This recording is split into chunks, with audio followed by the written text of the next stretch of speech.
Wali Kota Makassar, Muhammad Ramdan Pomanto secara tegas menyatakan tidak akan melanjutkan pembangunan Jalan Metro Tanjung Bunga yang beberapa waktu lalu diresmikan oleh Gubernur Sulsel Nurdin Abdullah. Muhammad Ramdan Pomanto menyatakan progres pembangunan tidak dilanjutkan sementara anggaran pembangunan tahap 2 akan dialihkan untuk penanganan COVID-19. Dani menjelaskan proyek pelebaran Jalan Metro Tanjung Bunga seolah-olah menjadi proyek fiktif, di mana akses jalur Metro Tanjung Bunga merupakan jalan yang masih mulus, sementara masih banyak jalan lain yang harus dilakukan pelebaran jalan dan pengaspalan jalan rusak. Sehingga untuk proyek tersebut dihentikan dan seluruh anggaran sebesar 200 miliar rupiah. Kalau saya lanjutkan jadi masalah, karena jelas ada unsur-unsur diduga pelanggaran hukum politik kita, politik anggaran kita. Contoh, tidak boleh menganggarkan sesuatu di atas yang bukan tanah negara.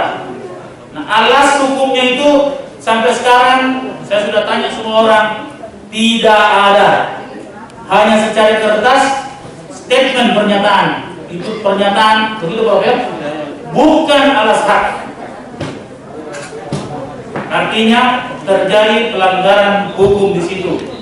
Karena terjadi pelanggaran hukum, dari Fatma tidak akan melanjutkan. Seperti itu. Karena kami tidak mau ikut-ikutan. Ya, ikut-ikutan. Kita akan bangun hal-hal kalau soal megah-megahan, oke lah. Tidak ada masalah, kita juga punya rencana itu. Tapi semua harus berdasarkan aturan perundang-undangan yang berlaku. Bukan berdasarkan nafsu belaka. Tim Transisi Bidang Hukum Profesor Aminuddin Ilmar mengatakan, memang dasar hukum dalam pembangunan jalan di atas tanah bukan milik negara itu tidak boleh dilakukan.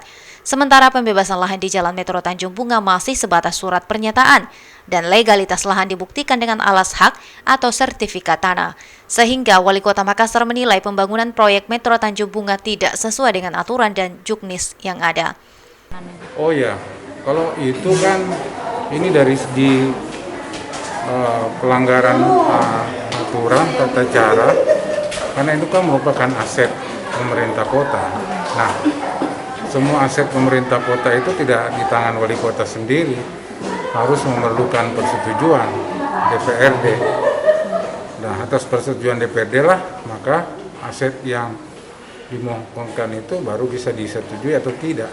Jadi tanpa persetujuan dewan, itu tidak bisa serta-merta seorang pejabat, wali kota, atau apalagi pemangku jabatan, ya penjabat saja, itu melakukan proses alih hibah seperti itu tidak bisa.